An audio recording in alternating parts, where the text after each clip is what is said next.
Haboim, welcome everyone. We're about to begin Be'ezras Hashem together on Daf Zayin Amud Aleph, starting with Vav Amud Beis, 18 lines from the bottom, the last third on the Amud. The Gemara goes back to the discussion of Bedikas Chometz and says the following: Omar Rav Yehud Omar Rav Haboidek Tzorech Sheyivatal. Even though a person fulfilled his obligation min hatara to then go ahead and check for his chometz, and he stirs out for all of his chometz, he's now chometz free. Nonetheless, after his search, he's required to mevatel, to nullify his chometz midirabonon. Ask the Gemara, my taimo, what's the reason for that? Hooray, he already took care of the chometz. Why does he have to now nullify it? Says the Gemara, if you're going to say because there are going to be crumbs that he may find, so then they're not chashuv, and therefore that should not obligate him anyways. So what's the problem? Why does he have to nullify mevatel his chometz? Says the Gemara, if you're going to say because they are protected in the house with all of his other belongings, that means when he closes the door of the house, included in closing the door and protecting the house, he also is protecting the perurim, the crumbs, and therefore maybe that gives it chashivus. Says the Gemara, that can't be. Vahatanya states in the Brisa, soifei te'enim u'mishamer sadeh b'mnei hanovim, a person who has a field, and there are these figs that are unripened, that will never become ripened. And in the same field, he also has grapevines. So he's shomer the field because of the significant grapevines, not because of the insignificant figs.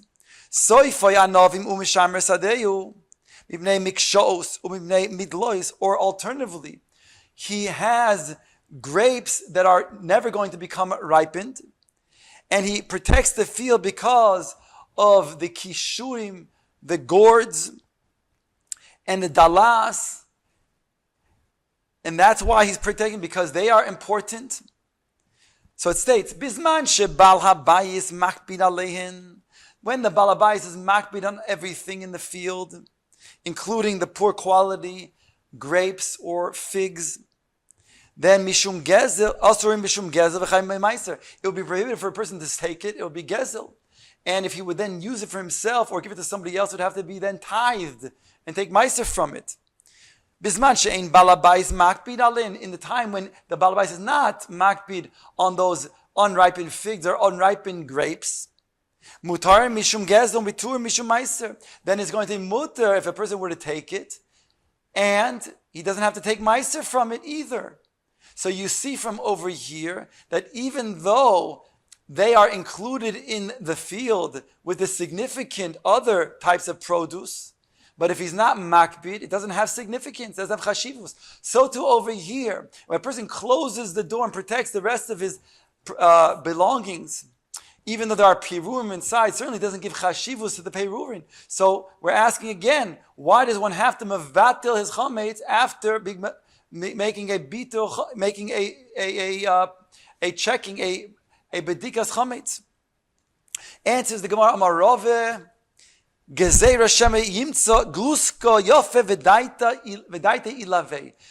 a person will discover, even though he had made a proper bedika, and he did all within his power to then make a responsible bedika, but lo and behold comes Pesach, and he might come across an item that is attractive.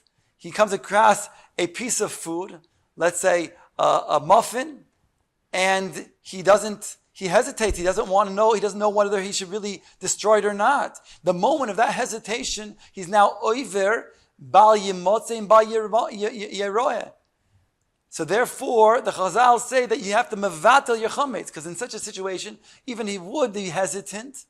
He would not be oiver bal yeroeh bal yimotze. He'd have to just get rid of it, but he's not going to be oiver the iser if he then gives it a shehi, if he allows it to remain any time in his possession. And therefore, that's the reason why he has to mevatel the chometz even after making a bedika. Ask the Gemara, so why does he have to do it that night, right after he makes the bedikas chometz? Let him go ahead and mevatel the chometz when he comes across that gluska yafya. Answers the Gemara, Dilma mishkachas leilabasar isura. Perhaps he will find that piece of chametz after is already prohibited upon him.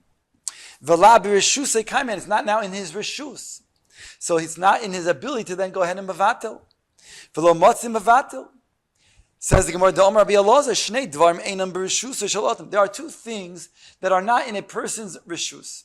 V'osu hakazu ki'ilu b'reshusoi. But the Torah put it in his reshus. In the case of Pesach, when it comes to chametz, it's not really his, but they put it in his reshus for him to be over the Iser. Says the Gemara, Ve'elu hein. What are these two things? First one is bor b'reshus harabim. When a person digs a bor or he uncovers a pit in the reshus harabim, so it's a reshus harabim. It doesn't belong to him. Nonetheless, the Torah puts the obligation, the responsibility of this bor in his, as if it's in his reshus. The chametz bisha shows mishay shows them lamala, and chametz after 6 hours, even though midi araisa, they are aser bahana, the chametz, and therefore is not belonging to him. But nonetheless, the Torah puts it in his reshus as if he's now responsible for this chametz, as if it is his. So therefore, he will no longer be able to then go ahead and mevatil the chametz at that stage because it's not his. Says the Gemara, granted, he can't mevatil it after the 6th hour when it becomes aser bahana. But let him mevatil it earlier. Why the night before after making bedikas chametz? Says the Gemara, kivan de lavzman isurahu. Since the 4th and the 5th hour are not times of Iser, so therefore, v'lavzman biuru, and it's not the time where he's burning the chametz either. Perhaps he will forget and not do the bittul. Since nothing, no act that he's involved with will remind him of being mevatel the chametz, it's likely that if we required him to mevatel the chametz in the 4th or the 5th hour, he would never do so. Says the Gemara on Taf Zayin Amud Aleph at the top, v'nevatle b'shis. Ask the Gemara, fine, but let him mevatel then on the 6th, the beginning of the 6th hour. There he's oisek in the biur, in the burning of the chametz. There he will not forget to mevatel it. Answers the Gemara, kiven the isura dirabonon ilave. Since there's an isur dirabonon at that point in time, I mean, that's right, midiraisa, it's only after chatzos, after the 6th hour. But in the beginning of the 6th hour, midirabonon, the chametz is osur. Kidiraisa damya, then it's also like it is said, what we said before, Gabe midiraisa, v'la b'reshusei kaima, v'la mas nevatlo, and it's not therefore in his reshus. Since it's osir min derabanan, it's osir to have hana midirabanan. So the fact that it's osir midirabanan also makes it as if it's not in his reshus, and therefore he can no longer mevatel. So it's not a proper time to mevatel in the beginning of the 6th hour either. Dom Rav Gidol Marav. We're going to now prove that even midirabanan, when it becomes aser midirabanan, it's no longer in your reshus. It has no value because it's aser bahana, and therefore it's valueless. Says the Gemara. The Omrav Gidol Marav Chia Bar Yosef Marav Hamekadesh Mishesh Shos Ulamala. A person who wants to mekadesh a woman, to betroth a woman, one must give value to the woman and make her mikudeshes to him. So if he wanted to then take after the 6th hour, in the beginning of the 6th hour and beyond, he wants to take afilu chite kurdenisa ein chushin lekiddush. Even if he takes a coarse piece of wheat that when you put water on it, it's difficult for it to become chametz. But nonetheless, we say that such a piece of wheat cannot be given to a woman to mekadesh her, because we say at that stage it's aser behana midirabanan, and since aser behana midirabanan has no value midirabanan either, and therefore going back to what we said before, you could not go ahead and mevatil that type of chametz after that point in time. So it's not a possibility. Therefore, we have to mevatil the chametz at the night of the bedika. Ulabasi iser lo matzi mevatile. Ask the Gemara now, going back to what we said before. You said before that if you find a piece of chametz in a time where it's aser behana, either midiraisa after chatzos or midirabon after the beginning of the 6th hour, that you cannot mevatel it. Ask the Gemara to question this. V'hotanya states in the Brisa the following: Haya yoishe bebeis hamedrash. A person sitting in the beis hamedrash before his rebbe. And he realizes that he has chametz in his house, says the Brisa. So what do we do? Bishlama, says the Gemara to explain. Bishabis, mishkachas, so we can explain that the Brisa is talking about where it was a case on Shabbos. And therefore, Shabbos really was only Erev Pesach. It was Yud Dalid. Kigon shechal arba asar liyos b'Shabbos. Ela Yom Tif. So then we're going to say then, it's not going to be a problem. It's not yet going to be after the time of Easter.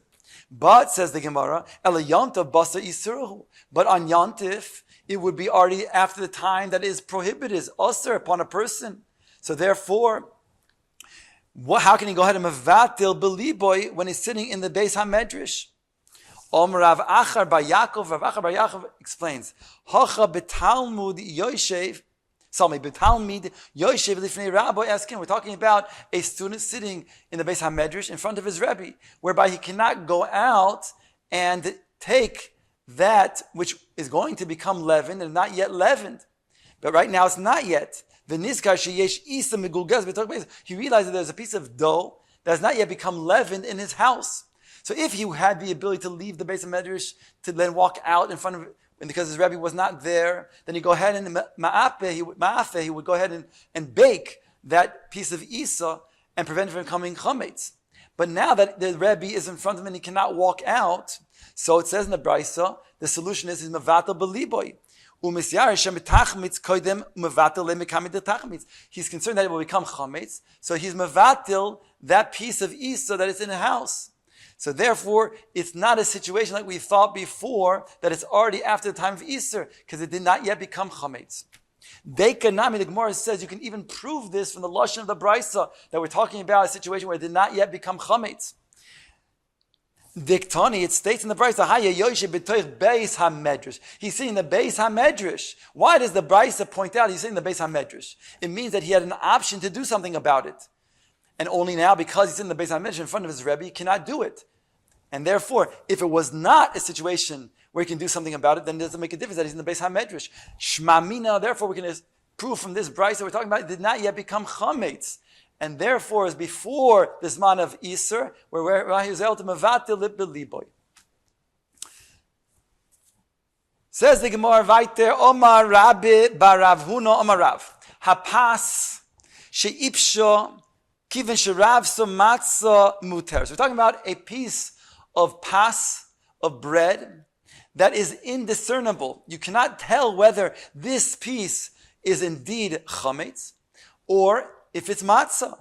It's so meupash, it's so in a state of being spoiled that you can't determine what it is. Is it matzah or if it's a chametz? So it states over here in the name of Rav, hapashe ipsha, a spoiled piece of pas, kivin sherav so matzah muteres. Since that the place where you use a certain box that you put throughout the year chametz in, and throughout Pesach you use it for matzah. So since the majority of pieces of pas that are put into this box would be matzah, therefore you can go after the rov and assume that this is matzah as well. Hey Chidami, ask the Gemara, what's the case? If you know that indeed this piece of pas is chametz, then the fact that there's a greater amount of matzah placed in this box throughout the year than chametz, why will that help? You know that it's chametz.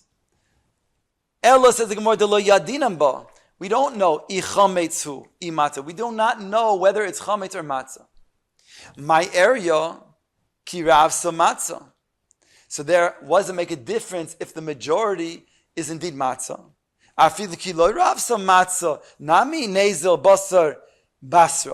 Even if there is not the greater amount of matzah, but we should be able to go after the most recent type of circumstances. And therefore determine that since there was a bedikas chametz that was done, and more recently he's using it for his matzah, therefore whatever he found in this box, this pas that's ipsha, is matzah and not chametz. Milotnan, did we not teach in the following that we go after the more recent circumstances? It says in the following Mishnah. We're talking about money that's found in Yerushalayim, in front of the Soichrei Behema. The Soichrei Behema, we're talking about over here, money, we don't know if this money is chulin, it's non-kedusha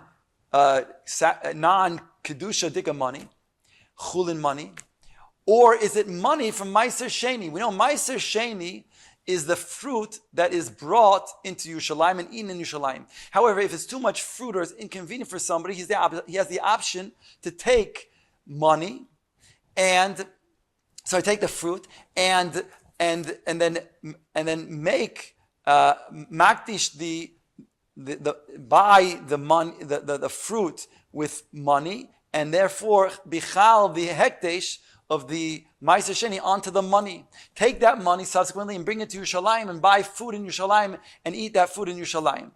But it also could be used, and is very often used, to buy korban shlomim. So here we're talking about a scenario where a person has Meiser Sheni money. He goes to Yerushalayim to buy food.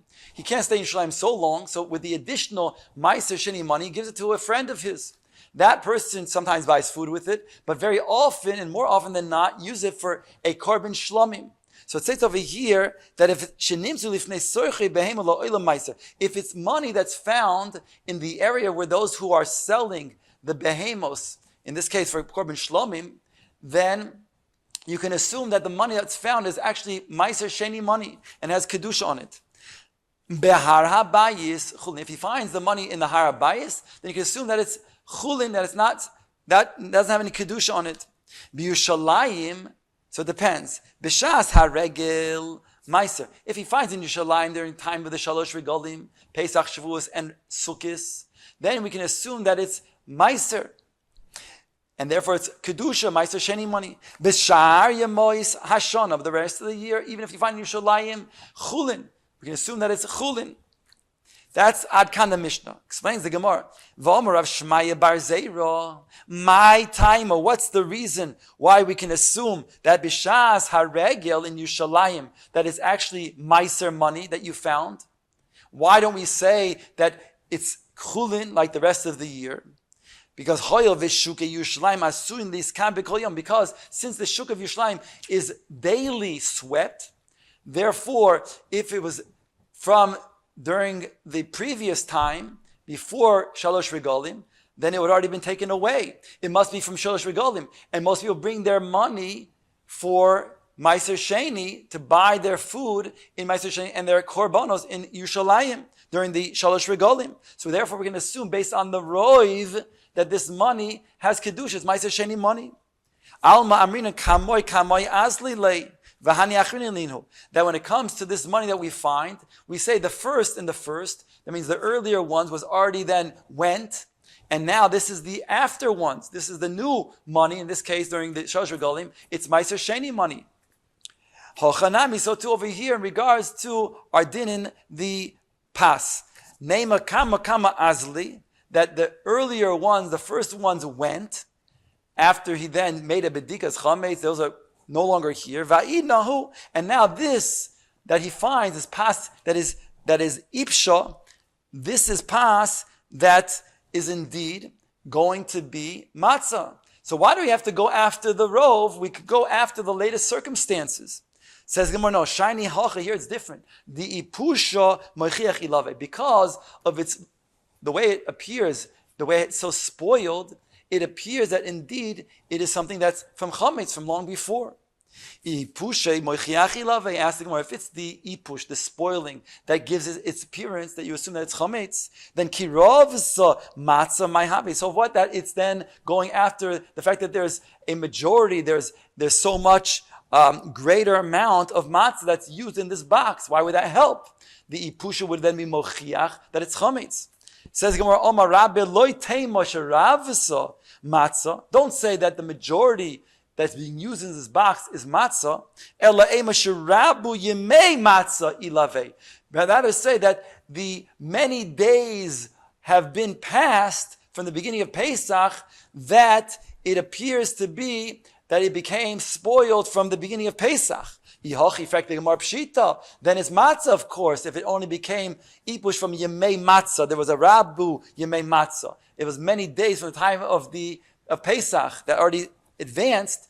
Therefore, therefore it's all matzah. So why is there be a question? That's pshita, it's matzah.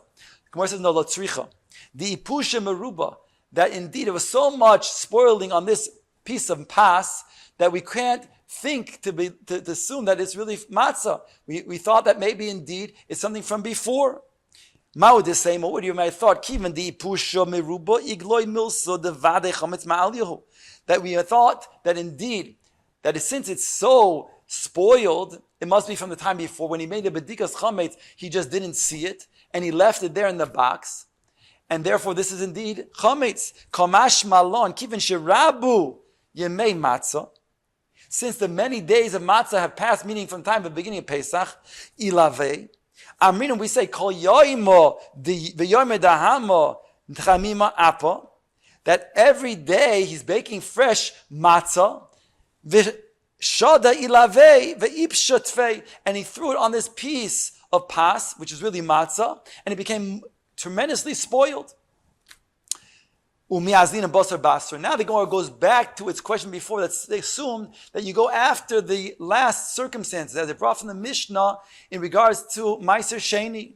Ask the Gemara, but it says in the Brisa, Rabbi Yosi bar Yehuda Omer, Teva shenishtamshu b'mois, if you have a coin, and you don't know whether this coin is chulin or Meiser Sheni, and you have, again, a box that is used for your money, you don't know if it's Mos Chulin or Mos Meiser, because it's used, this box is sometimes used for Mos Chulin and Mos Meiser, sometimes yes, one and sometimes the other. So you don't know the coin that you have in front of you, is it Chulin or is it Kodesh, is it Meiser? Im Roiv Chulin, Chulin, Im Roiv Meiser, Meiser. The Brisa says you go after the Rov. If the Roiv is Chulin, then you can assume that this coin is also chulin. If the rov is meiser, then you assume that this coin is meiser. V'amai, asked the Gemara, lezel baser basra. If you say that indeed it depends on the most recent circumstances, and that's koveya, so then why don't we say whatever was most recently used? If it was most recently used for meiser, then we can assume this coin that we find is from meiser. Says the Gemara, Rav Nachman bar Yitzchok, hocha b'mai askinon. Because